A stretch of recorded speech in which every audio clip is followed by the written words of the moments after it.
On today's episode, we're joined by artist and pop culture fanatic Andrew Breen to put the 1989 American fantasy comedy Little Monsters to the ultimate test, the nostalgia test. See, we get the shit, we smash the shit, and then we put the shit back. Yes. There it is. I like that one. That was a good one. What up, bro? What's up? How are you doing? Bro, I was very aggressive, Manny. What up? I'm excited. We have a guest today. I want to start out right away. This is also sponsored by Lithology Brewing Company. Right in this episode is sponsored by 211A Main Street in Farmingdale, where you can get local beer made right in Farmingdale. There's tenant brewers on tap. There's New York wine and spirits, and beer made by your very own co-host Manny Quilo, doing his own promo. And why I'm doing and why we're sponsoring is because the guest right here, Andrew, also known as Rocktopus Jones, has his art up on the wall. We have an art wall that we feature a monthly artist, and Andrew's is up there, and he's been up there a couple of times actually. And I always end up either buying pieces or he gives us pieces because he's a very, very nice guy. And there's a bunch of his pieces on all the time throughout the year in the back. What's up, Andrew? What's going on, fellas? Thanks for having me. Of course. Where does everybody follow you at? Everybody follows me on Instagram at Rocktopus Jones _art. Yes. On Instagram. Let's talk about what the art is. What do you do? What kind of art it is, etc., etc. All right, so I do pop culture characters, icons. I do illustrations with markers, colored pencils, and ink. I kind of range from all the stuff that we grew up on: Nickelodeon, Tim Burton, other cartoons, horror, all that stuff. That's nice. awesome. Yeah, it is. I mean, my favorite pieces that we have, Pinky and the Brain. I saw today you had Ren and Stimpy up there, which we've not put that to the test. Ren and Stimpy though, like, would Ren and Stimpy even be allowed to be made? Oh, maybe in No. November. Not at all. Not at all, right? That was Ren and Stimpy was like, I couldn't believe that we as kids watched it because there was so much hidden meaning going on in a lot of the episodes that I've rewatched. Sometimes I'm like, wait, this is what this was about? Like some dark shit in that. Oh yeah. In that thing. But again, back to the drawings. They're fantastic drawings. And Amazing. if you're in town and you're listening to this podcast, come down and check it out. You are having a Meet the Artist night, right? That is correct. I'm having one Friday, October 24th. There you go. Friday, October 24th. Are you doing a live drawing or not this time? Not this time, no. Okay. There you go. Well, what made you just come and hang out? Yeah, go hang out, grab a beer. But also, like, what made you get into the type of art that you do? Right, you're focused very on pop culture, but even the way you do it. Like, I've follow you on Instagram and just obsessed with kind of how your process, because you do show people the process of which like certain drawings go. And like, how did you get into that, and what made you, really focus on the pop culture part? You know what? I just kind of eventually just went into it. Like, I mean, I've been drawing since I was a kid. And of course, like when I was a kid, all I drew was like dinosaurs and animals. And then like when I got to high school, I did a lot of like Marvel and DC characters. But one of the things I do struggle with is composition and anatomy. And so like comic book artist isn't really kind of for me. So one of my strengths is I'm good at changing the proportions of characters and exaggerate. I almost do like caricatures. So what I tend to do is I actually make like cartoon characters look more detailed and more realistic. But then I take realistic characters and then kind of dumb them down a bit and make them more cartoony at the same time. But I mean, even in college, I was a painter and I did like landscapes, but like I never enjoyed doing any of that. Mhm. And this is just stuff I would sit around at home, like when after work, or if there was like a quiet weekend, I would just sit and draw. And now that's kind of my life. That's all I do when I'm not working. I'm just hanging out at home, sketching. If there's nothing going on, that's what I do. That's awesome. Yeah, I mean, Love it. I remember when we did the Beetlejuice episode, Manny and I had one of your drawings featured, I think, right, Manny? Yes, definitely. Yeah, Yeah, he was I was the clown from Killer Clowns from Outer Space that's right. was there. It's hanging in the back as well as what was it Elmira's there too now. Elvira, Elvira. Yeah, Elvira. Yeah, that one's a great one. Yeah. Oh, Awesome thank one. you. Yeah. Actually, Cassandra Peterson herself reposted it. She Oh, that's posted sick. Fan Art Fridays, so she shared Yeah. it on her That's social so media. sick. And Yeah, Oh, I giggled like love a it. little girl. I didn't know what to do. I was just like sitting there in bed, and I was like, "What do I do?" Because like she was probably one of my first childhood crushes. So I was just like sitting there giggling.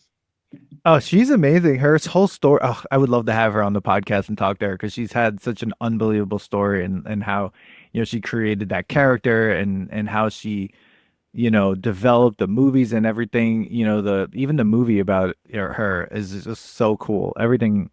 That's really cool. That's cool that she reposted that. That's awesome. Do you get? I mean, I see in the background too, like you have the plant from Little Shop of Horrors, which is like there as a toy. Like I love that. What are some of your favorite drawings that you've done? Well, actually, I just want to point that out for a Oh, that minute. one's sick. That's not a toy. I was actually telling Manny this earlier today. That is an art piece I got from another artist that I'm friends with. We're in the middle of an art trade. And ironically enough, Maurice from Little Monsters is the piece I'm supposed to be finishing up for her. So So she That's so actually funny. made it. Yeah, she made that, Dan. I saw it. It's a clay sculpture that has magnets in it. what? And yeah, dude, Yeah. it's so sick. Oh, what is her name? Because we want to put that in the Uh, notes. I don't know if she's comfortable with me giving her name, but her artist It's- handle is Paint Puddle Studios. Okay, Awesome. dude, Dan, it's so sick. It's so detailed.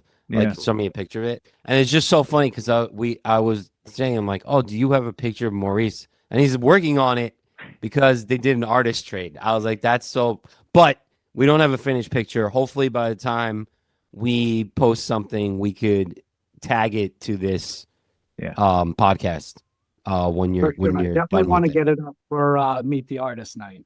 Yeah, Yeah. dude. I can't wait to see it. I saw a couple of versions of it, Dan. I like them, but Andrew wants to be like perfect about it. So he's got the What- hair. The hair looks great.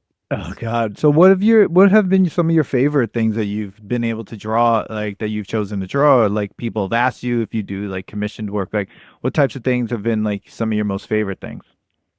Well, Elvira was definitely my top favorite right now. Greta Gremlin, I did from Gremlins 2. Yeah. She is probably one of my favorites. Nobody asked for it, but I did it anyway because I wanted to. But I struggled so much with her. Like I don't know how many drafts I did. I was just giving myself like a complex about it for a couple months. But that's probably why she's one of my favorites, because she finally came out how like I pictured it in my head. That's As awesome. far as commissions, I don't typically do commissions anymore. I haven't had any bad experiences or anything like that with customers. It's just this is something I do for fun. Like I work, I work a normal full-time job. So when I'm doing this is just me like decompressing or disassociating for a bit. So the moment I have to do something for somebody else, it becomes like work for me. So Oh, that's awesome. I mean, hey, I mean, in terms of like even the way Rick Rubin talks about creativity, I mean, he's like you do it for you first, and then anyone else like after that, right? Like you have to do Yeah. it for you. And I think that's some of the some of the things that I've seen that you've done. It really does seem like a labor of love. That like it's so much of what you want to do, and that's why really it comes out so well, right? I mean, because you're doing it because you chose it, and that's like a really great way to go into it. exactly. Thank you. Yeah. That's exactly my mentality. It's just this is for me, and if you like it, great. If you don't, then that's fine. Love it. That's kind of like this podcast, Dan. All right, listen now. Guys, don't forget to follow at Rocktopus Jones _ and what's the rest of that? Art. Yeah. Go. It'll be on the notes. Dan will have it. Maybe Dan will even splice in some pictures of the art. Maybe. You gotta do little cuts. You have no idea what's about to happen. Put in the little cap cut. It might have already happened. Yeah. All right. So we are here. Here's the movie. Yeah. Now, here's the movie. Dan. Yeah. Before you get into your facts, and all the other things, you've never seen this movie. No. Never saw it. So I'm gonna say, because we always I always bring up like when we bring up a test. I think I've talked about this movie a few times, and I'm like, we should do Little Monsters. We should do Little Monsters. Mm-hmm. When I tell you that it is ingrained, like I don't know how many times I watched this movie, but as soon as I watched it, I hadn't seen it in a while, but as soon as it came on, it was like the Rolodeck rolled up to the movie in my head, and I was like, scene by scene, I was like, yep. Now, I don't remember how crazy this movie was, but I remember I always enjoyed this movie. And then I've talked to Andrew today. He comes in because he's hanging the pictures. And I'm like, wait, there's more people that know about this movie?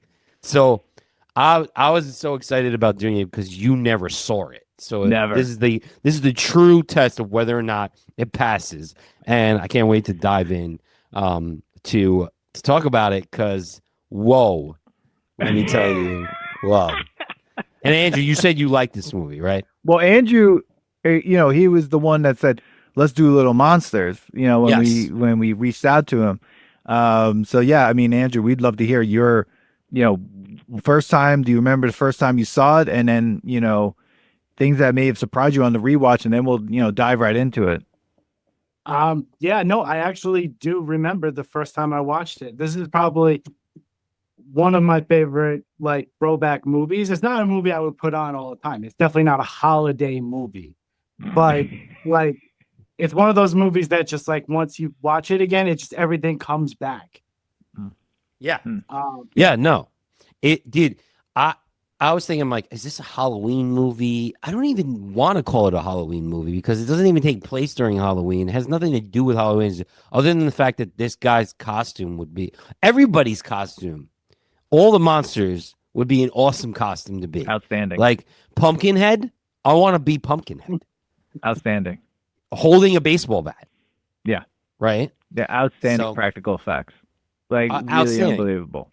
Yeah. But, I mean, just a little off the Wikipedia, just so everyone understands. Yeah, let's go with it. 100 years from now, as we legacy this podcast and, we're dead and you're listening to this. So Little Monsters is a 1989 American fantasy comedy starring Fred Savage, who, I mean, here we go. This is peak Fred Savage around at this point probably, and Howie Mandal, and directed by Richard Allen Greenberg. The screenplay was written by Terry Rossio and Ted Elliott, and it tells the story of a young boy named Brian Stevenson who befriends a real-life monster under the bed named Maurice, which that's interesting, and discovers a secret world of monsters who sneak into children's bedrooms at night to pull pranks on them. Now, although the film failed financially, receiving a limited theatrical release due to Vestron's bankruptcy, the production company, it obtained a cult following on home video. Now, this movie was made for $4.5 to $5 million, and it made $793,000. That sucks, man. That sucks. That sucks so hard. But man, dude, there were so many people in this movie. So many. Daniel Stern, I mean, it was in this movie. Fred Savage, Howie Mandel. You said, I remember last night you were texting me, Manny. The mom, who was the actress who played the owner of the Braves in Major League. That's right. That was the mom. So, insane. Yeah, that was insane. Then you have what? The bully, the big brother, the bully who is the big brother from Home Alone. Home Alone. Yeah. Oh, Doyle Lutz? What? No, he was what's his No, name? so he looks like he's part of Yeah, he like the does. Doyle He Lutz. does look He like does an look like O'Doyle. that. But he's what's his name? Kevin McAllister's brother. Yeah. Oh, what? Is that Buzz? It's Yeah. Buzz. Yeah, that's The Buzz. kid that drank piss. Yeah, the kid who Monster drank piss. piss. The fuck was that scene? Dude, this movie's it's so. First of all, what's crazy is there's so much. I was like, okay, this is Beetlejuice. Like, what came out first? I looked it up. Obviously, Beetlejuice came out first. Yep. And I'm like, did Howie like use his inspiration? But then I'm like, you never know when a movie was shot versus a movie was released. So I'm like, did it just was it a coincidence that it was kind of the same thing? Because there was all these puns that were going on that I thought were fucking hilarious. Like, I was cracking up. Oh, he's like, let me show you around. And he like turns him around. He's like, no, let me show you straight. And he starts walking him straight. I was like, it's so like kiddish. Like it was like geared to me, like 12 to 15-year-olds. Oh, Right? sure. I mean, Right? Not children, because there's like this is not a obviously a kid's lot. movie. No. But it was more light. I guess, could it be less dark than Beetlejuice? Yeah, I think so. It's less dark, but if you really look into it, it was kind of fucked up. Right?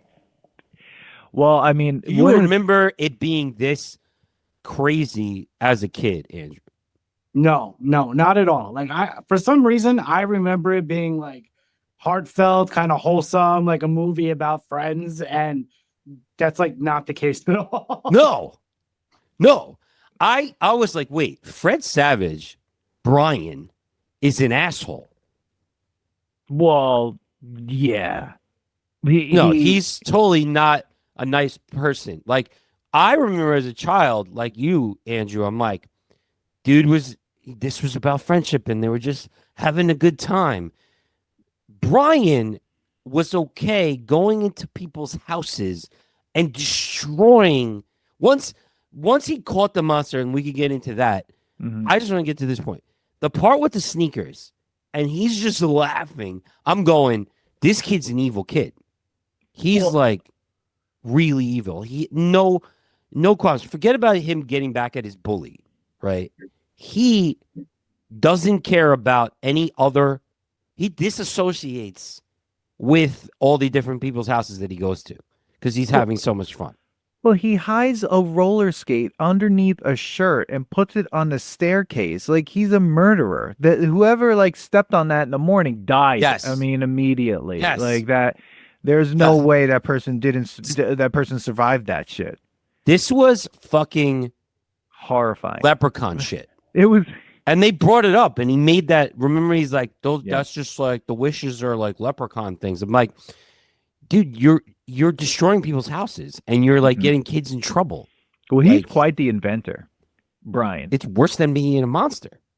Yeah, well, he's quite the inventor. I mean, he invents a lot of stuff. He's lazy in school, so it reminded me of like in the movie Big, but it reminded me if he was a kid and he had an adult brain, right? You know what I mean? Because like he seemed like he's like, all this shit doesn't matter. I'm just gonna do my thing. Fuck this, right? Like that's the kind of attitude he had, like walking around like with like pleated pants, and he was just like walking around. Just being like, whatever, school doesn't matter, this doesn't matter, whatever. And it was really interesting to understand, to see that this whole thing also had this like dissolving of his parents' marriage going on, the background, which was like very dark, because the Daniel Stern was like on the verge of losing his mind and just murdering everyone in that house. Like, I mean, every time he got angry, I was like, he's going to kill everyone here. I mean, at some point, he says, I'm not a monster, I'm a man. And she goes, not sure there's a big difference. I'm like, what? I'm like, oh my God. And then he tells his kid, after he runs over his bike, he tells him, you're going to have to learn to ride it like that. Yeah. got one wheel. Yeah. Can I jump in for 1 second? Jump Sure, in of course whenever you want. Please, Yeah. just interrupt. I was gonna bring that up about Daniel Stern, and I did some research, and he was actually Home Alone came out the next year, and I'm wondering if he actually got the part because of his performance of threatening children in that movie. Yeah.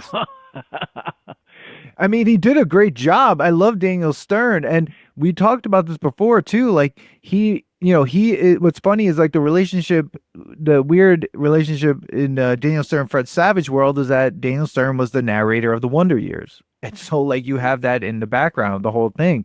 But you're right, Andrew. Like one of the things I thought, I was like, if there's a world where Home Alone and this movie exists, it'd be like he leaves his family and just becomes a burglar after this. He's like, I can't take this like quotidian type of life where like I go to work every day. I am going off the grid, and he meets Joe Pesci somewhere, and he just like ends up like leaving them. Like that's how I thought. Dude, I was like, you could go into a whole different world. Like he leaves there, she leaves. She just leaves the kids in LA and then goes and owns and sleeps with an old man and ends up owning a baseball team, like a millionaire who and goes into Major League. Yeah.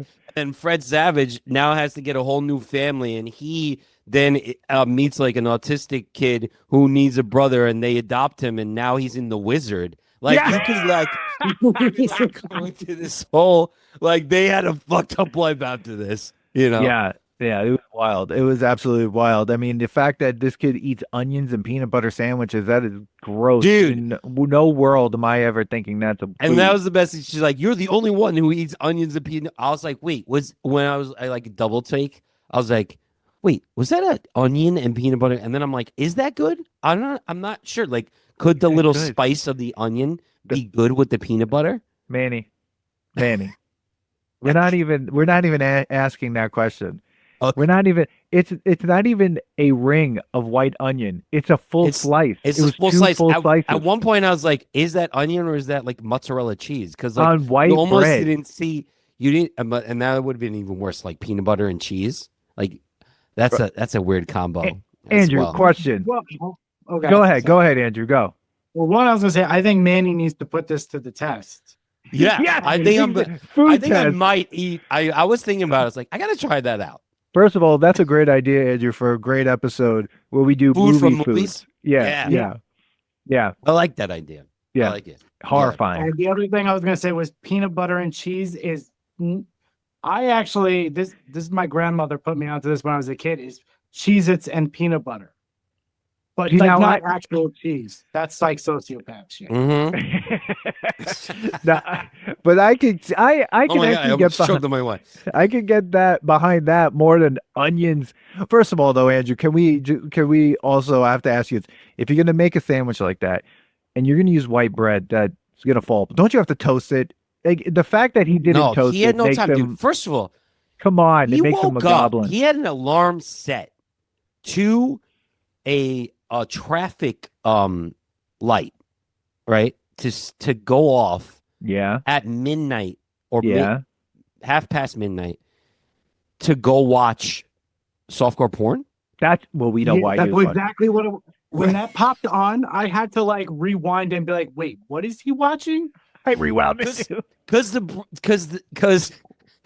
dad's like, you're gonna use your allowance for what you watch. So I'm like, did the dad get charged? Well, He, the like, cable pay-per-view access show, fee? but it was ridiculous. It was like, what was that? What? And what the house was under construction. So I'm going like this. Oh. They found this site and it cost them nothing to go into this house. That house had wires. That house did not have a C of O. Okay. There was no certificate of occupancy for this house. Dude, For anyone to live in. Okay. first of all, that house looked exactly the way my house looked like when I moved in. Like Really? when I Oh my moved God. into my house on Long Island, my dad bought the house that needed the most work. I would come home some days and there was just framing in the house. It was just framing. Amazing. Like that's it, and the walls framing. And I'm like, how am I supposed to live like this? My mom was so angry about it the whole time. And then he'd send us like he's like, "You guys are gonna go to Florida. Well, I redo the bathroom." I'm like, "Well, how are you going to the bathroom?" He's like, "Don't worry about it." That's it. Yo, but okay, so let's get to this. The meat of this thing is like, so his brother's scared of Ben monsters. Savage. Ben Savage, because he has to be in there, is scared of monsters. Ben Savage acted the first half of this movie. The rest of the movie, he fell asleep. But he's scared of monsters. Bets his older brother, who's like somewhat of a dick, who's mad that he moved, and he's got this like attitude. And then, right, his brother realizes there's a monster and invents like the craziest trap to get his bed to drop. Yeah. Right, because he knows that he has to not allow this thing to go back underneath the bed, right? That's right. And then he sadistically watches the monster melt and he doesn't even go, "Oh my God, what's going on?" He's thinking in his head like, "Oh, that's what the sun does to you. Oh, this," like, he's just going, well, fucking Maurice is like, and he's not, dude, Brian doesn't flinch watching this. No. He's a sadistic maniac. He's meant to be a monster. He's meant to be boy, in my opinion. Played by an actor who in Pulp Fiction, that scene where Samuel L. Jackson and John Travolta go into that room and kill those guys in there. Yeah. He's one of those guys that he shoots in that room. Yeah, the guy who he's one of those guys he shoots in there. But no, you're right, Manny. He is a little inventor. He wants to cheat on his science project with the girl in there who does all the work. And now an age of when girl actors wore sideways hats. And then he just, Wait. Yeah. He's like a Casanova. He's trying to make deals. He's like, "Listen, if you put these things together, you can do this." He's like, "Oh, how about we be partners?" Hey, watch me flip that. I made a flip book. Okay, now I'm on your team. I don't give a fuck. Fuck this thing. I don't care. Middle school doesn't matter. Guys, I don't know if you know this, but Brian grew up to be Jigsaw from the horror movies. Okay. There it is. I could imagine. He totally does. Actually, He totally does. I don't know if this was like an intentional joke throughout the movie, but like Brian does like so many science projects, but doesn't do the one for school. I don't know if you watch throughout the movie. He doesn't do the one report he's supposed to do, but he builds like these elaborate physics traps. They do. He's doing like the discovery with the lighting and the sunlight, and then the pencils and the phone, which we'll get into later, I'm sure. Oh my God. Yeah. All he's doing is science project this whole movie, and he didn't do whole movie. He knows like everything, and he could pivot in, like, he would have been perfect in COVID. He pivoted like, oh my God. He pivoted no problem. He's like, "Oh shit, that, oh my God, more straight up." Well, he got called out for not doing work when like they were making those light weapons, and the girl goes, "If you do all this, why don't you just do your homework?" Basically, and he just ignores what she said. She's like, "You must be really good at like you're good at like electric, like for you to do this." Like she said something like, "You're good at electrical" or something like that, and he just like moved on. Like, he's like, whatever. What about there's a part when like, I know obviously we're all over the place. Like, I thought there was a Howie Mandal's performance. Oh my God, he was. Let's not even. We'll get into. We have to focus on that. I know we're on a timer, right, Dan? Do we have another pod to do later? At 7:30. Okay, so like,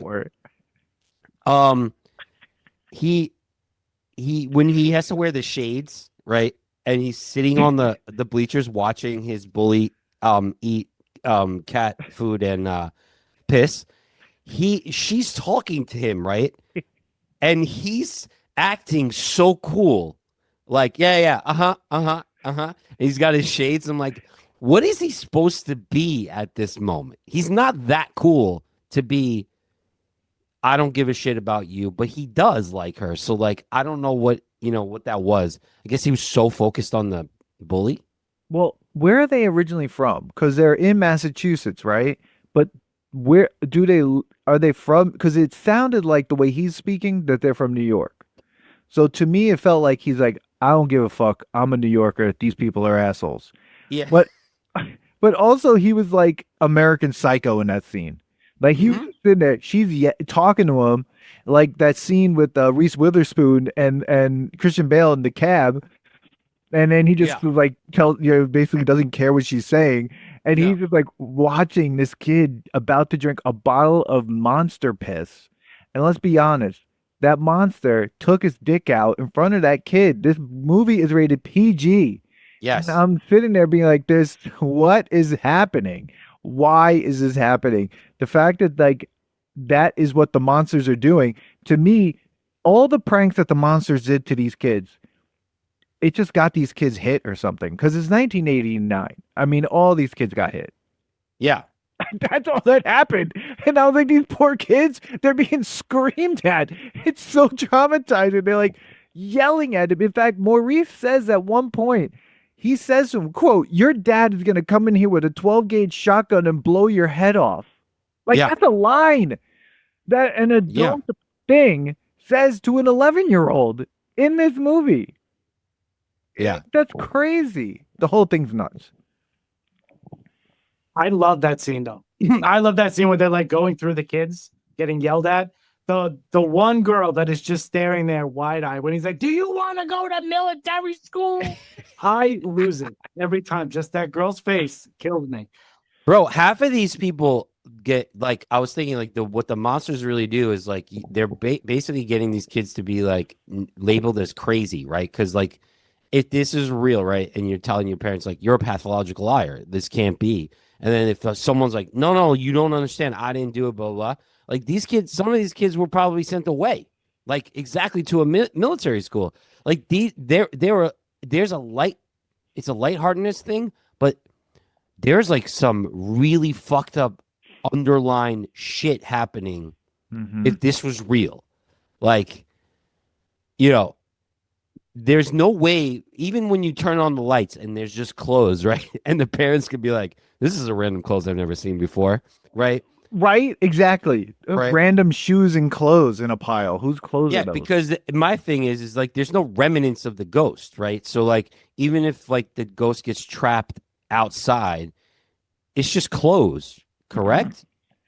Like you don't see like a melted thing. So you're just like, where's this clothes from? Why did you go to the thrift shop and just throw clothes on the floor? So the kids are getting in trouble no matter what. Like that's what's happening here. And like they're going to the same asylums. They're labeled as pathological liars, narcissists, and all this stuff, all because of these monsters who themselves, it looks like, were kids. That's what I was gonna think. That's what I thought we were gonna learn. Well, Maurice is actually 11 years old. That's what he says in the movie. He says he's been doing it for 200 years. But he asked, well, how old are you? He's like, oh, I'm 11. Yes. Which he's also a grown man, which is so bizarre. Most of the monsters are children. Maurice and like the bad guys are the only ones that are like adults. That is true. I don't like Yeah, that. Boy is one of the older ones. I don't The like henchman is, oh, yeah, you're right. Nick. And he says he's 11. He's been there for 200 years. That means he was a kid at one point. Like, so I wonder who, like, I want to know the story of who brought all of them down there. that, dude. Do you want to know we don't. that? We don't need a prequel. No, We don't. No, we don't need that Andrew, story. you said, though, like, the underworld. It looked like a dream sequence from Freddy Krueger movie. Like it's like if you just had just the background and took all the monsters out of there, it's absolutely terrifying. yeah. But they It's threw like those like sparkles and it became magical. Like, yeah, those little guys that were like following them all the time for no particular reason, like fairies. Like at one point, I noticed it made a noise. It talked. It like responded to something. So I don't know what the hell that was. It's supposed to be, yeah, like the time continuum or wherever we were. But I was like, yo, all these people are kids. It also reminded me, it was campy down there, right? Remember the girl when he like pulls the pants down, and that reminded me of Why did he do that? he just wanted to embarrass him. But He just wanted to Fred embarrass him. Savage was already wearing underwear, basically. Yeah, Like, he was running around in his underwear most of the time. yeah. It's fucked up, But that bro. reminded me of Killer Clowns from Outer Space. Even though like the giggling of the girl monster of that, and like the stretching of his like arms and stuff. So like there was some great campiness to this. I didn't understand why that scene was there, other than Maurice has an addiction of just playing pranks. Right? Why are you laughing? I'm reading some of the trivia. It's so funny. Dude, this movie I'm reading was, the quotes are insane. no one wanted to be there. Daniel Stern said that he didn't like working on this movie and really didn't want to be there. And then Howie Mandel said that Maurice was one of his least favorite characters to play. The makeup process really irritated him, and when the Oh my cement god, especially with his OCD. when the cement warehouse used for the Monster World scene, so they did that in a cement warehouse, would get hot, he would be drenched in sweat when the latex was removed. And then, because of a fire that destroyed costumes and prompts, filmmaking was pushed back 2 weeks. Oh my god. Oh my god. Wow. But dude, we got to talk about his performance though. Howie Mandel's performance was insane. It was like, was he on coke? Bro, I said that Maurice was a PCP addict. Like, I thought every time I saw him, I was like, what is this? But then I was like, wait a second.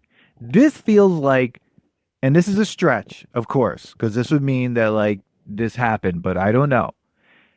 I mean, what he was doing was like almost Aladdin genie like. He was just like boom, boom, boom, boom, boom, boom, jumping around like a maniac and just saying things, saying things, saying things. And I'm like, oh my God, like, one, is this all written down? And two, this feels like unhinged, like bad improv from like Robin Williams if he's not paying attention. And it was insane what was happening. But I mean, that seems to be like an 80s like character trope for movies. I mean, Beetlejuice, Drop Dead Fred, the genie, all that. Like that you have to have like one fictional character who is just absolute chaos. Like you don't have an animated, like a children's movie or a bizarre movie without that like specific character. Mm-hmm. Yeah. Do you remember like there was like a scene, a couple of scenes. Even Kristen was watching it with me for a second. She's like, I can't, my anxiety is like raging watching this because like he doesn't stop. Like, remember when he like hits his hand against the window? He's like, whoa, window pane. Like his, and then he just like jumped to something else. And then the only time he slowed down is when he heard the parents fighting. Oh no, when the parents told him that they were getting a divorce. Mm-hmm. That's when he kind of got serious. Mm-hmm. That's when only time Maurice was like felt anything, I think. But then he went back to his addict ways of bringing Brian down and going to cause mischief. Like even to the point where he goes to the girl's house and he can't help it but do something and like look back and like know he's doing something bad, but he just couldn't help it, which I thought was a really cool scene and funny when he's like man's best friend, right hand. That was what the fuck? This is a PG movie that he's talking about jerking off. Like what is this? I'm telling you, there was awesome little like jabs throughout this whole movie. I just want to bring to everyone's attention a scene in this movie that according to IMDb was basically an improvised scene. Okay. What scene? So I'm going to share the screen so we can watch this. And I don't know, Andrew, hopefully if this will work but on your end as well. But here's the scene. This is an improvised scene, basically. Hey, Dad. Hey, Bri. I hate this scene. You know, I think it's really nice of you to switch rooms with Eric like this. The talking I'm is proud of you. fine. Thanks. Yeah. Personally, I think you guys are both kind of. This is the improvised part. Monster thing, but if you happen to see him tonight, Yeah. could you maybe get me some autographs? Okay. or- Yeah. Okay, I'll get you autographs. Okay, that's the improvised part. Okay, the Yeah. fucking tickling. Sure. I read that too. You don't like it? Dude, That Your was dad never bothered tickled me you? a lot. It No. Your really dad bothered dad me. never tickled you?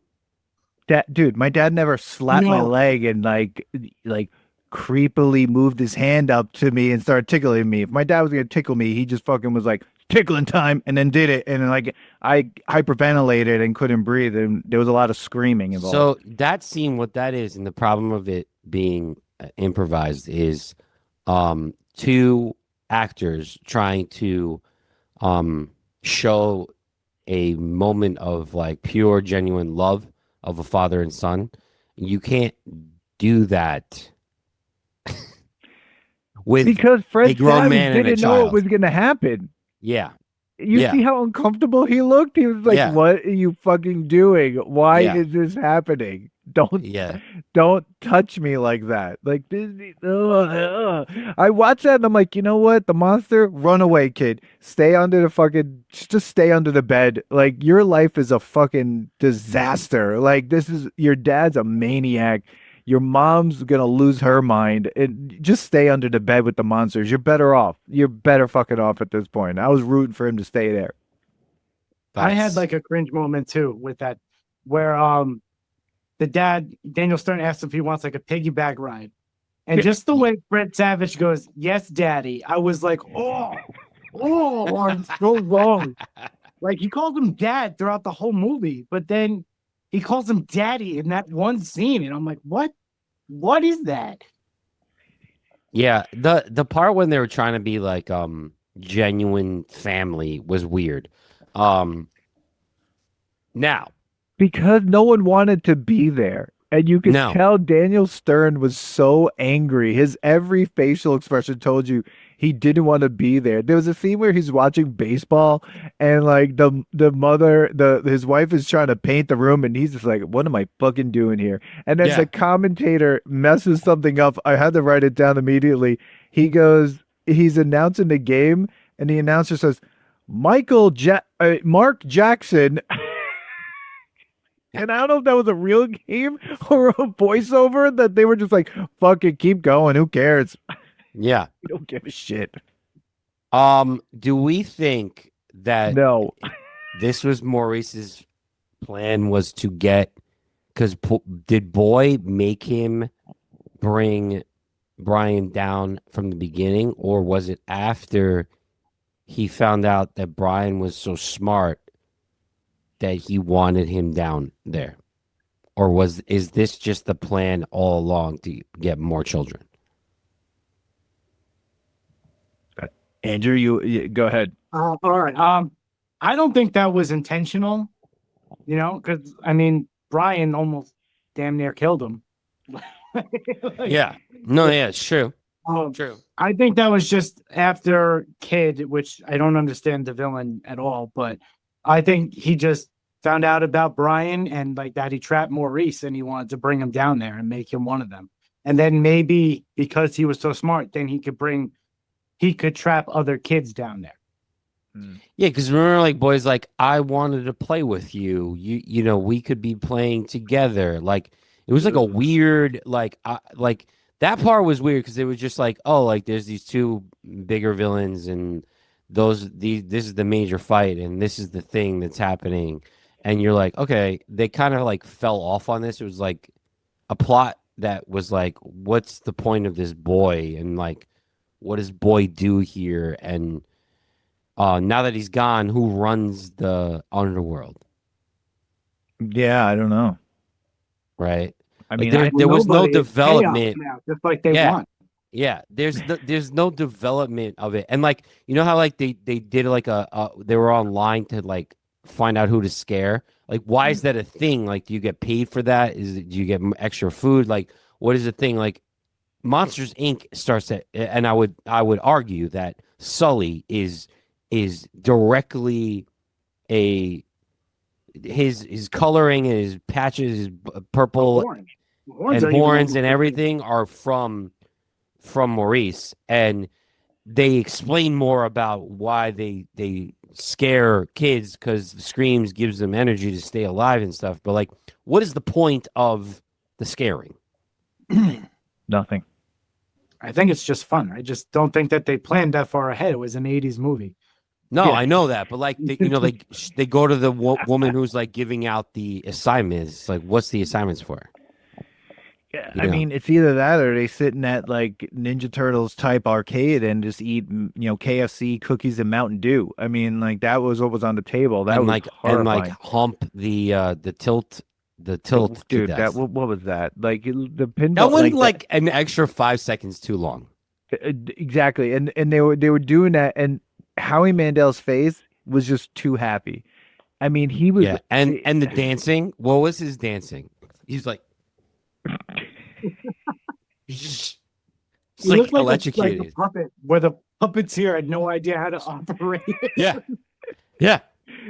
They Like, found that's this one. the puppeteer. How does it, like he had no idea what he was doing. Yeah, He's and one of like- those Muppets that everyone's like, "What is this one? I don't know. Bring it out. Who gives a shit? Let's go." Like, fucking this thing. And it seemed like there was no rules. So like the question to me is like, then do you really need to go scare kids? If you could just like live in the underworld, if you're now just a monster, like could you just like hang out in that arcade forever? Do you need to sleep? Do you get tired? I don't even know. Like what? There's so many questions about being a monster. It looked creepy as fuck. I mean, we just did The Crow, and a part of me was like looking at the underworld as if it was like some sort of PG version of like a Detroit from like The Crow or RoboCop. Like it was a It horrifying. was made of like, pallets, dude. It looked like pallets stacked up on each other. Well, it was That's a all it cement was. factory. Yeah, that's what, it was crazy. I did enjoy the baseball scene very because hooked. it was very very You hook. told me that last night. I was like, Yeah. "Holy shit!" Yes. And I love the I mean the reasoning for this is for you to see all the ghosts.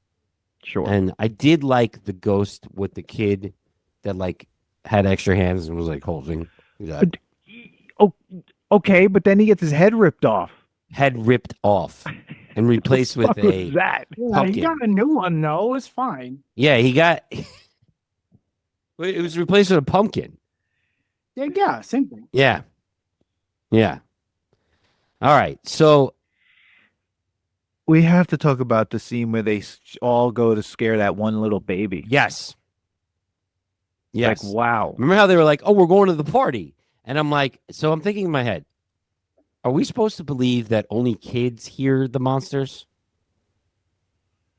That was a good question. It's a good question, Manny. Yeah. I It don't know. froze on me. Because everyone's You- making so much fucking noise in this movie.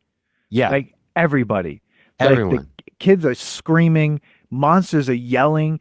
They're throwing shit all over the place. The garbage cans, the beds, everything's making noise. And it's like the parents are just like comatose. Like it was almost like they didn't even hear anything. It's like my parents heard everything. Like everything.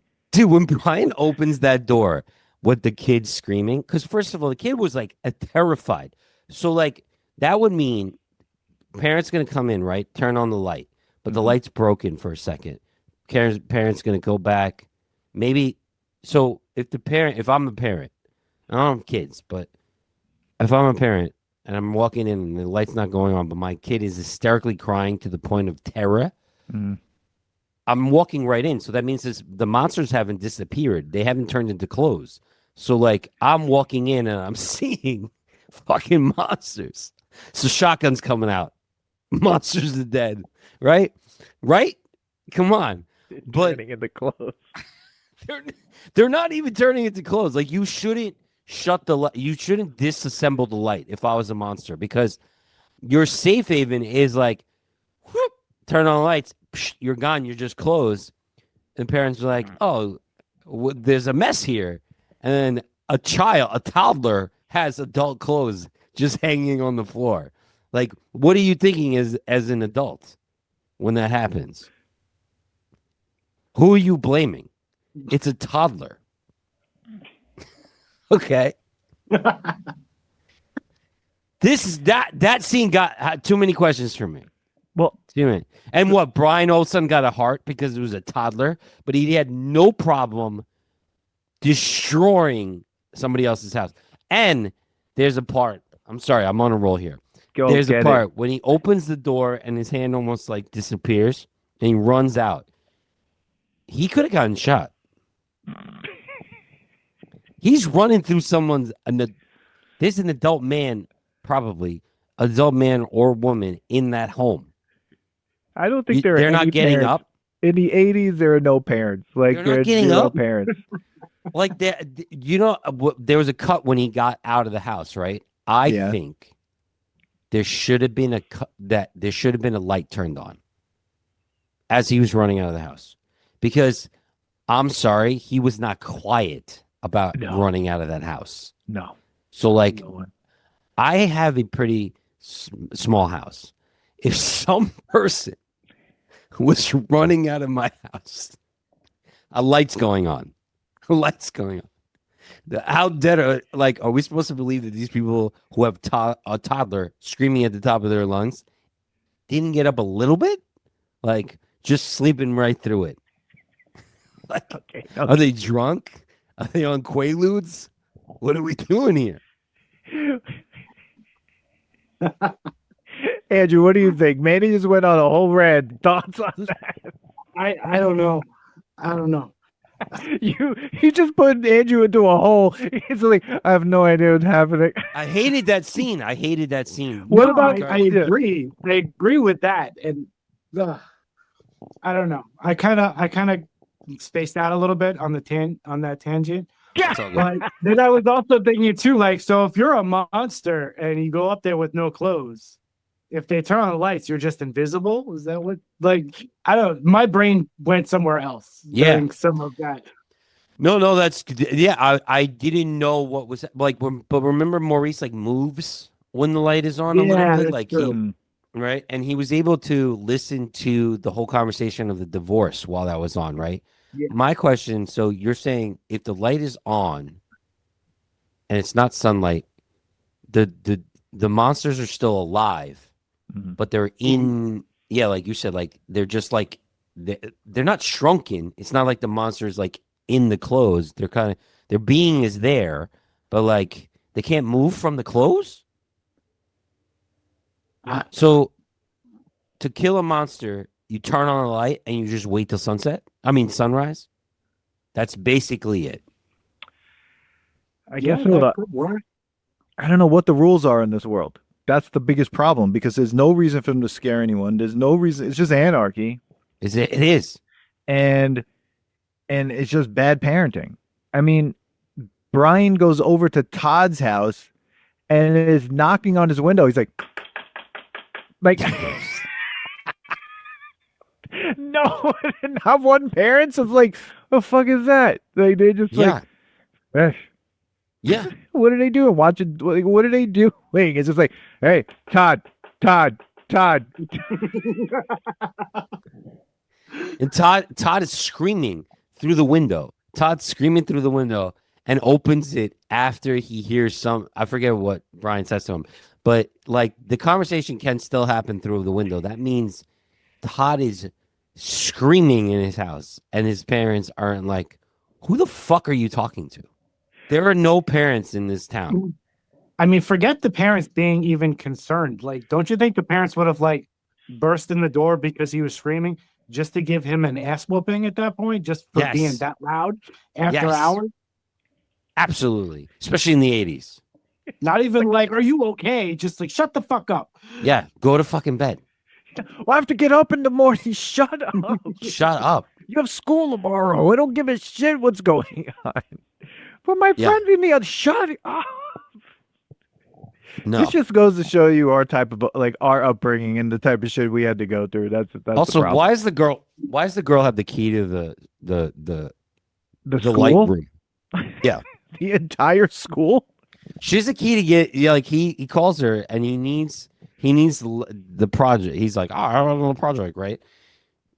She has the key to get into the school as well? Or did they break into the school and only had the key to get into the janitor's closet? Bro. And why are we trusting a 12-year-old with a key? Well, I mean, you saw what the teacher was like. I mean, the poor girl did half her project. She did an amazing got a science 0. project. She got a fucking 0 because what? You can't see some of what she wrote? Like, Yeah. get the fuck out of here, bro. That was bullshit. I'm not even a teacher, and I would have been like, well, at least like the plant is still, just tell me what you did. I'm a like- teacher. I would have given that girl an A. I would have been like, just tell us what you did. Thank you. Yeah. She got a 0. A 0. Adults suck in this Okay. fucking movie. When they Every get the adult lights. is terrible in this movie. There's not wait, one go ahead. decent adult. No. And why is Sink an adult? It's Snick, and oh my Snick. god, can anybody tell me what the design, like who designed him? He looks like Meatloaf and Beast from the X-Men's like love child. He designed this character. Well, He's- remember he got a hunchback. Like he didn't have that before, so he must have been trapped in the sun for a little while because he got Yeah, but I mean, deformed. just the production team designing him. No, I don't know. That was a terrible design. Oh, I mean- that actor was in Groundhog Day and The Yes. Burbs. Oh, Yes. wow. Richard Ducamoon. Oh, wow. That's Yeah. fucking if awesome. you had asked me this before the other day, I would have swore to you up and down that was Meatloaf. Okay. So here we go. The pre-production designs of Maurice and the main little monsters were created by Alan Munro, previously known for his work on Beetlejuice. So I guess we can Understood. assume that some of what we saw, especially some of the other bigger ones, were done by Beetlejuice. The Beetlejuice pre-production designs were done by the guy who did Okay. Beetlejuice. Got it. So is that like V Neil? Like Yeah. I think she was like the lead production on Like- Beetlejuice. She was like on Face Off, that big hit show on Mhm. Sci-Fi, with all the facial prosthetics. Yeah. I don't see her name. I don't see that name, but I could look on IMDb. I could do some stuff while you guys are talking about whatever. All right. but- So, where were we at? Sorry, Where I we at? interrupted you while you were talking about you brought up Snick and I interrupted you. I'm Snick. sorry. Yeah. Like, what is the point of Snick? I guess he's just boys' henchman. His That's it. enforcer, I guess. I don't. Yeah. Mhm. And I still don't understand like what boy does. Right. So that's the one thing about this movie that kind of annoyed me. I guess as a child, I didn't care because it was just a fun movie. It doesn't have to have a connecting thing. Like I would have liked to know more about like what boy does in this world. Like everyone's afraid of him and that he lives in this like the highest tower. Like does boy go out anymore? Does he go and scare? No, No. But like absolutely why not. is boy the leader? Right?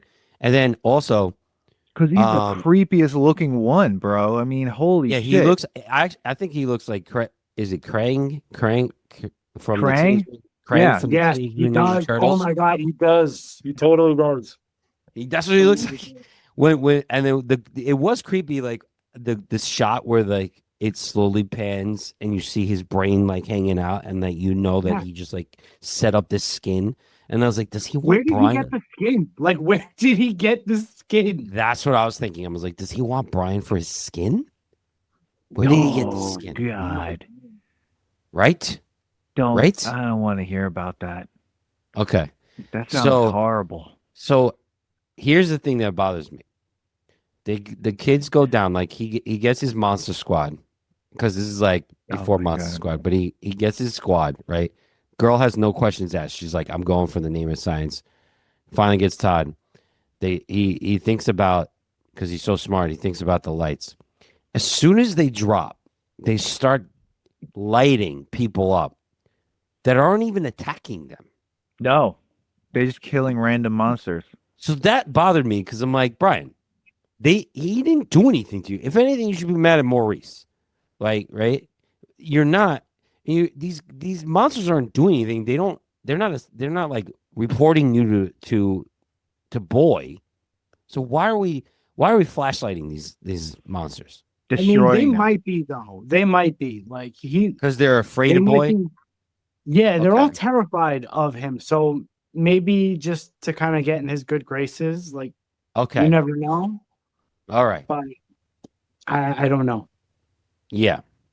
I But don't he's know. not killing them. He's just No, he's holding them down a he's little just bit, and like he disassembling just them like pretty bad. yeah, and he's like letting them. So they turn into clothes. Yeah. They just turn into clothes, and they're just like there. And like, do they go back and like take the lights off after they defeat boy? Well, I don't know. No, because they went to Malibu. Yeah, they were running around. They needed to get out of there. All those And- people are just clothes. And can we find like when Maurice does the weird thing when he gets nervous? The weird Well, thing. Yeah. What was it? What was the weird thing?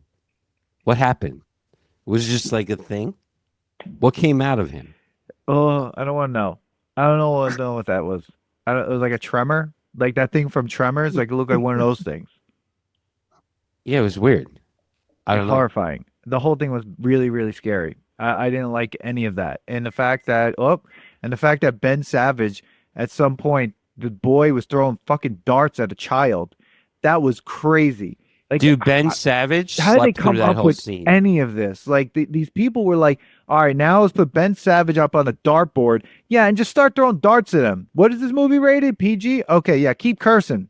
Like there was more cursing in this movie than some PG-13 movies now. Like Yes. I was blown away by that. And this is 1989. It's not even around the Gremlins time where like you were like, is this PG or PG-13? Like I feel like this movie could have been PG-13. It was Oh, right absolutely. on the line, but it was just PG. I was really blown away by that. But I mean, yeah, they threw darts at Ben Savage. Now they're trying to get home before they all just like end up staying down there and being monsters. Well, but before forever. that, we're gonna go to the pencil thing. Andrew brought this up. Oh, right, pencils. As soon as they land, there's a phone. It's an old I was phone. going to ask you guys. I might have missed where the phone came from. It was just but there. that- It was just there. It was in So, the pit in the of stuffed animals. is one phone. Yes, an old school Okay. phone, and apparently, in 2 seconds, they figure out the graphite inside the phone would cause a light, Mhm. and if you spin it enough, you Mhm. could shrink. Like again, pivoter, and then they go and get restocked. That thing lasted for like 2 seconds. The scene where what's Biff is like Biff. Buzz, I mean, is like right. So you're telling me Maurice wakes up the bully who drank his piss and is like, "Oh hey, I'm a monster, and you have to come with me to help Brian." You need to carry this car battery for me Yes, because he because I'm carrying a flamethrower. yeah. Literally. That's the only reason why they needed this kid. And the kid just straight up isn't like, oh my God, there's a monster talking to me. Sure, let me go. Like, kid just comes. Like, I wanted to see the scene of like that negotiation. How are you? Hey, I'm the monster that peed in your apple juice. What's going on? They were just, and who drinks apple juice with just your name on it? Like, that was just weird. The bottle just had a piece of masking tape on it and it said, like, his name Not weird at all. or the word juice or whatever. I'm like, what the fuck is this? Like, what is that? Like, the props department was like, I don't know. Juice. Here. Juice. Fuck it. Who cares? Yeah. Like, and the fact is, like, that scene's so weird because, like, they were in the underworld. They got defeated. Ben Savage is getting darts thrown at him. Then they leave or something happens. Then they go to construct another weapon. And Yes. they construct a Ghostbusters 2 level fucking like flying Yes. machine that's lights. And they come in there all like, they look like mech warriors. They're like walking in there with lights on themselves. And I'm like, they're what the not fuck is nothing. going No on? one. None of the tanks are shooting at them or anything. They're just prepping. They're just staring there.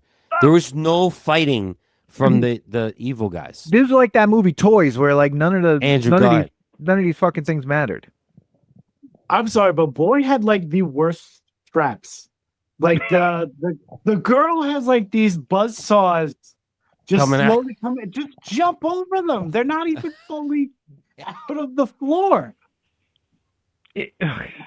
No. Like, and somehow they all got captured, but then they did like a do-over. It Yeah. was just like a video game. Like they just restarted the level again. Yes.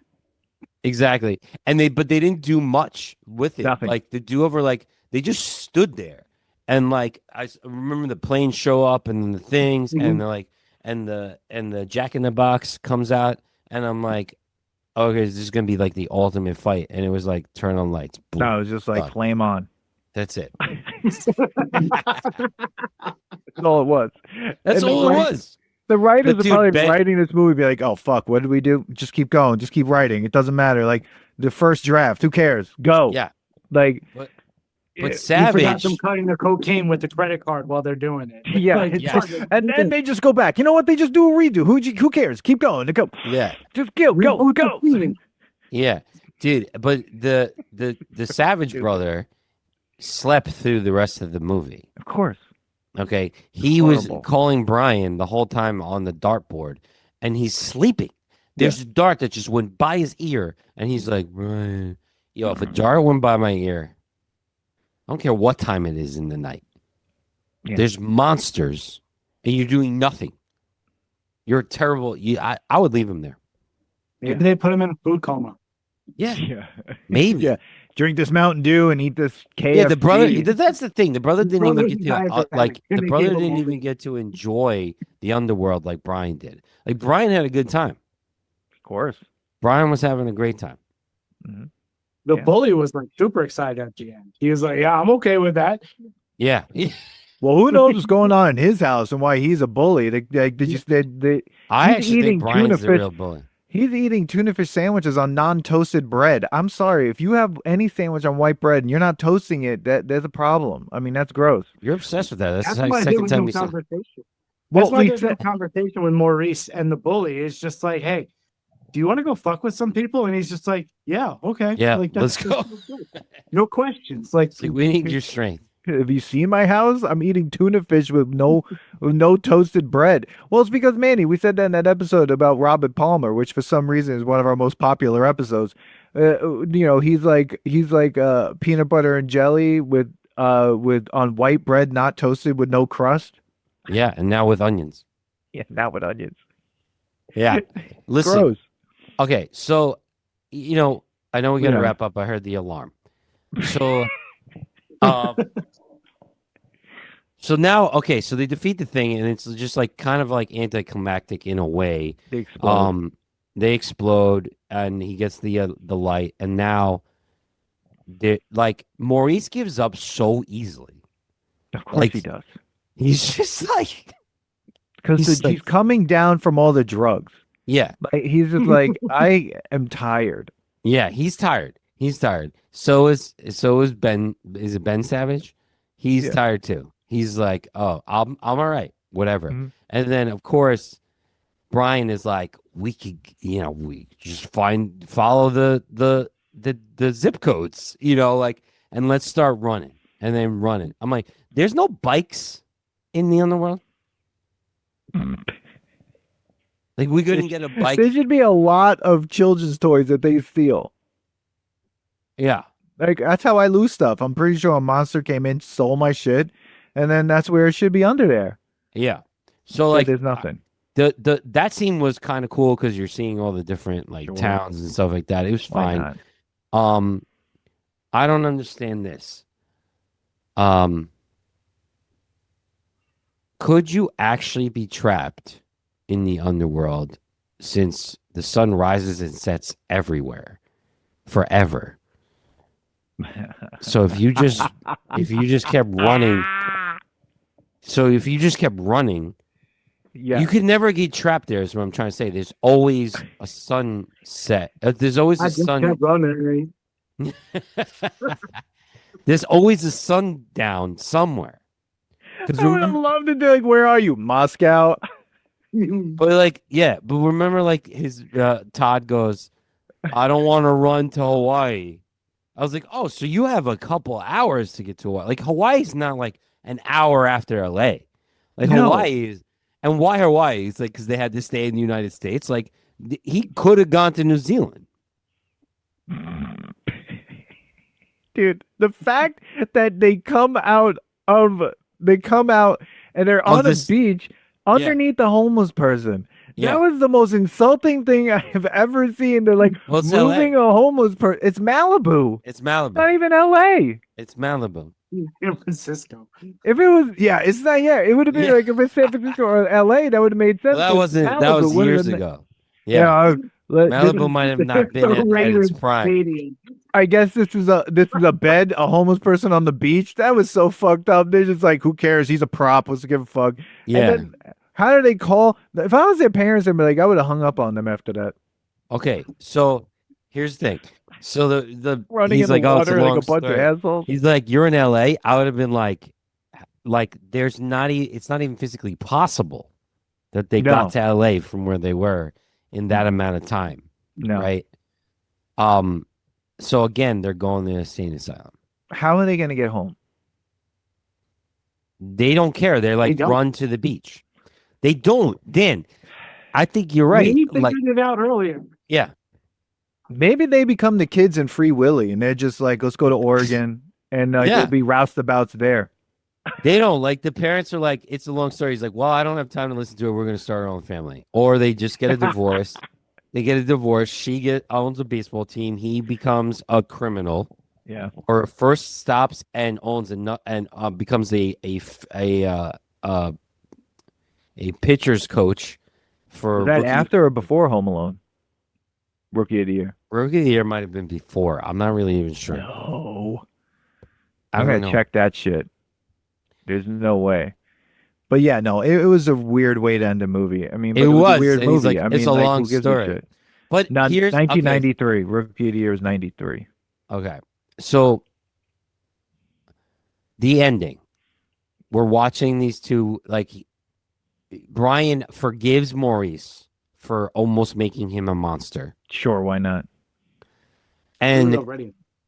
yeah, Brian is the true monster. in this. Maurice is like, who the fuck did I become friends with? Who this kid's fucking nuts. So Brian's like, they're saying goodbye as if like, I get it. Brian can't go back to the underworld, but Maurice can't come and visit him. I don't exactly. Well, he actually says at the end, because you brought it up earlier, and I was watching the end again, and he's like, "There's beds everywhere," and like you don't have to. You can still be friends. Yeah. Yeah, and obviously Yeah. you don't need a bed. You just need to put a blanket on some ground, and they can come up from That's right it. below from you. Like it They need doesn't a fucking homeless matter. person. Yeah, Apparently. it doesn't That's fucking it. matter. You just need shadows. Oh my god. So this is where I go into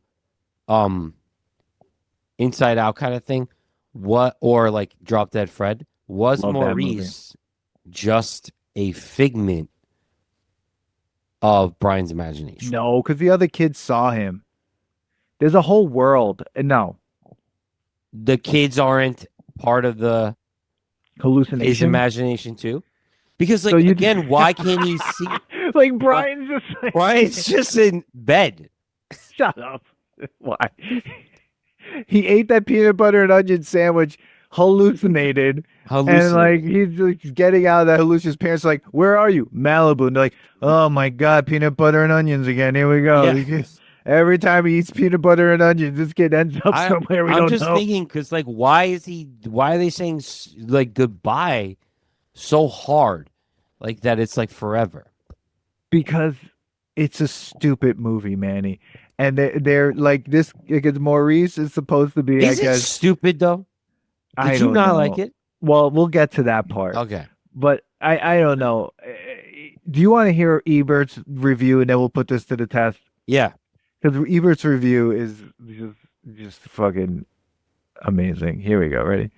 Our next movie is named Little Monsters, and because it stars Fred Savage, who's become so popular through the TV show The Wonder Years, it's likely to attract audiences made up of families and younger children. And boy, are they going to get a surprise. Little Monsters is one of the most repellent, distasteful, truly creepy movies I've seen in a long time.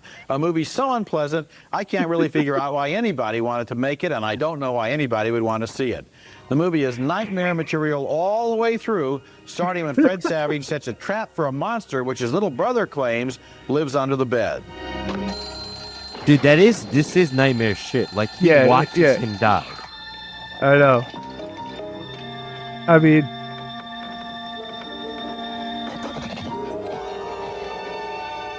I mean, it turns out there is a monster in the house, and he's played by comedian Howie Mandal. He takes the kid on a trip to the underworld. here's the way he explains it. Even like, what am I doing? What are we talking about here? The magic word. Oh, the magic word. He fart. Christ. It doesn't take a genius to figure out that one of the inspirations for this movie was Beetlejuice, with its weird otherworldly creatures. Howie Mandel is playing sort of a roadshow version of the Beetlejuice character, but these are really unsavory images that the movie is presenting. You know what happens when I get upset? That's it. I'm upset. What is that? What the hell I'm is that? smoking, and he's that's smoking his when I get cigarette the upset. whole I time. don't know who this The movie whole was movie, intended for. he's It's smoking. obviously I'm not gonna for bring it up adults at who the couldn't end. care less. Oh my God! Wait, he just is in the men's apartment. He's so Obviously not for adults who couldn't care less about the version of the Beetlejuice character. All right, here we hell go. is Hold that? on. I'm sorry. I had to That's what rewind happens when I it. get upset.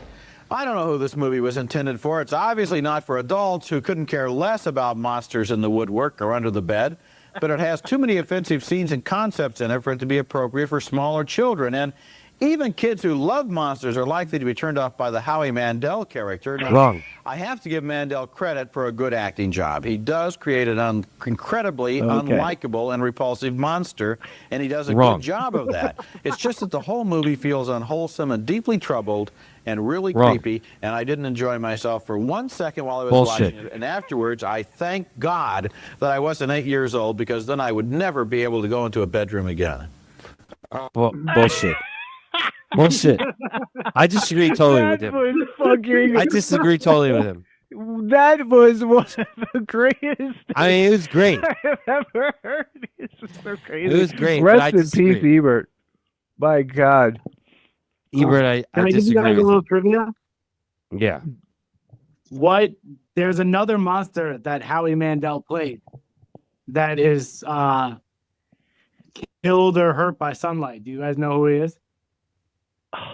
In a different movie? In another movie. Doesn't he play Gizmo? Yes, he does. He plays Gizmo.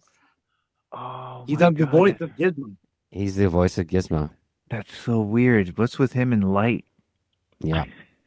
One voice. He did a whole joke on it. He's Gizmo, he's Bobby's Bobby. World, and he's also Skeeter. What's the Muppet that has like Scooter? Scooter? I Yeah, think he is. maybe. He He's might Scooter? be. He might be. I might be making that up. I don't know. That, I that don't might be remember. me.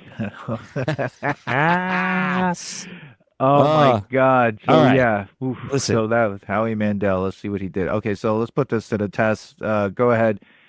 This is how we do this. Is I'm going to it- say Andrew should go first on this one. He's the one that suggested this. Yeah, of course. But So- so here we go. Does it pass the nostalgia test? Is it just nostalgic? And is it? Oh, he does Dr. Bunsen something. That's the voice he does. Honeydew. Yeah, that's what he does. Yeah.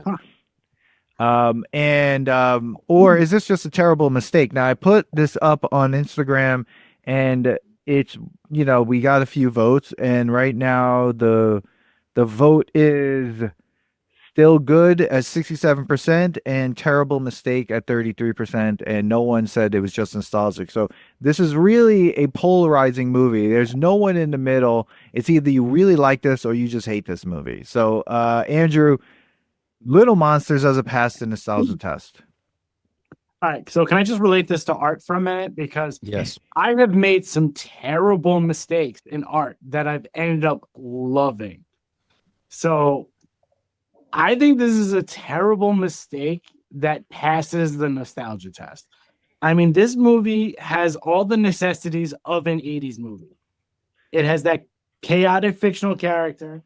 It has like the ridiculous bully. The dialogue is absolutely insane.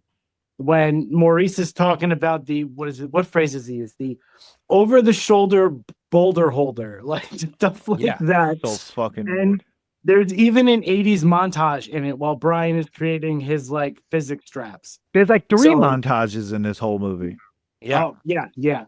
The running scene too. Yeah. So while they're running through the underworld.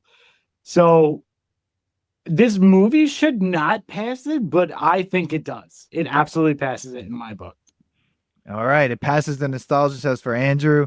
Quintessential 80. I like how you broke it down. I mean, this is right on the edge. 1989. It's an 80s film. Came out And I'm around- sorry, the practical effects always sell me. Practical effects do it. Absolutely. Okay, Manny, does it pass the nostalgia test? Little Monsters, Manny.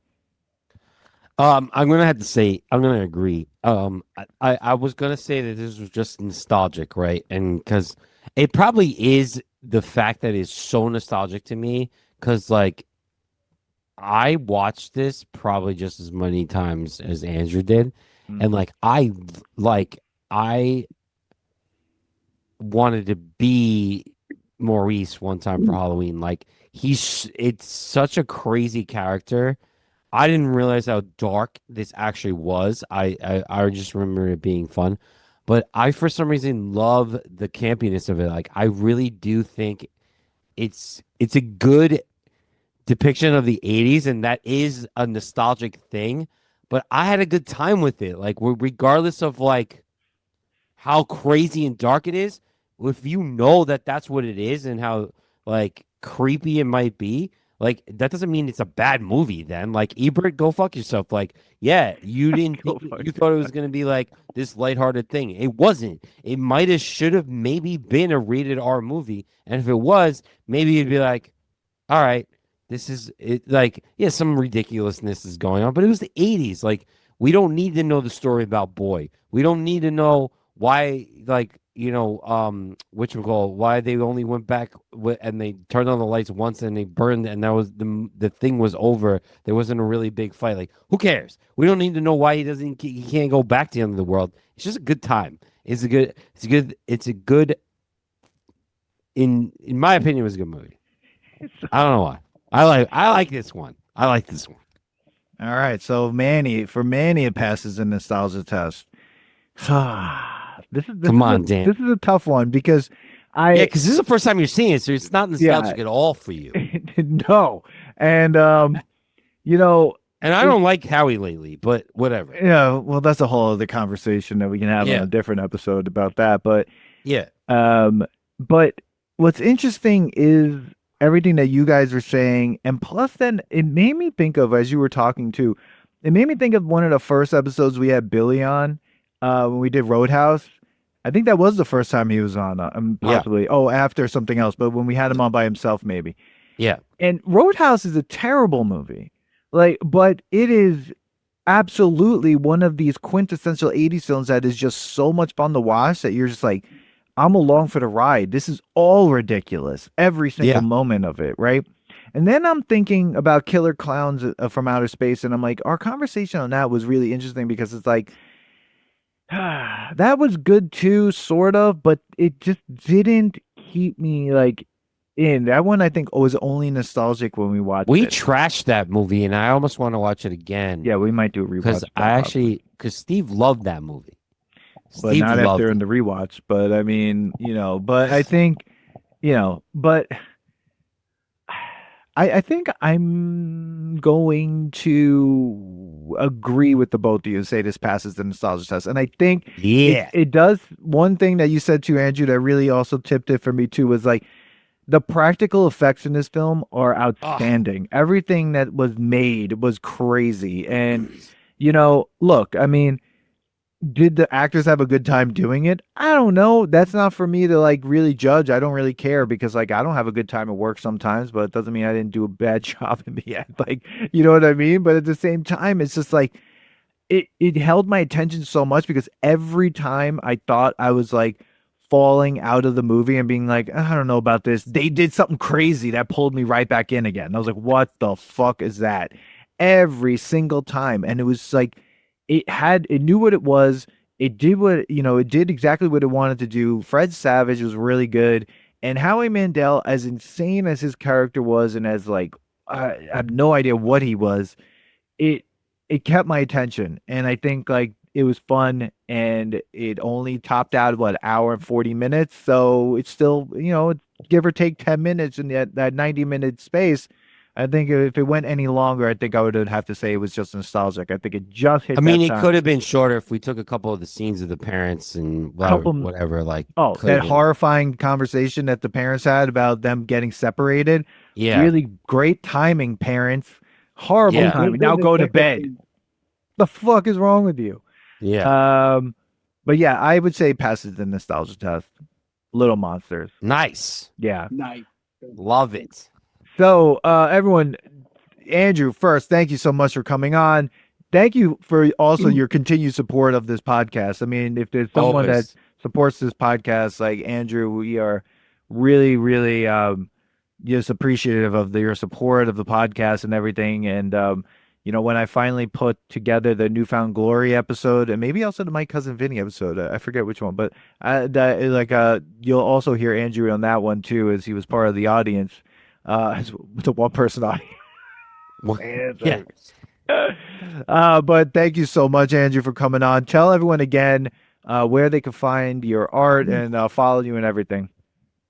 All right, guys, thank you for having me. It's a pleasure. I love supporting you guys. You guys get me through the work days. It's the best. I love it. And I especially love like some of your guys' inside jokes. I mean, I'm local like you guys were. So I may not have been there, but like you guys start talking about stuff like at the Wilson Park pool, and I just completely, it brings me back to nostalgia. Like your like backstories. Yeah. It brings me back. So Awesome. but thank you again for having me. I'd love to be here again anytime. Let me know. Definitely. So again, I'm at man, hit me with the address for lithology. 211A Main Street, Lithology Brewing Company in Farmingdale, right across the street from the Farmingdale Meats and Taproom. All right, I'm the featured artist there for the rest of the month. Meet the Artist is October 24th, 7 p.m. If Yes. anybody's local, I'd love you to come down and hang out. You guys can follow me. You guys gotta check out his drawings. They're so good. And hopefully Maurice will be ready by then. I'm hoping to have a few more up for the Meet the Artist night. We'll see. I have a lot of projects in the works that are half done. We'll see how much I can get done the next like week or two. You guys can follow me at Rocktopusjones_art.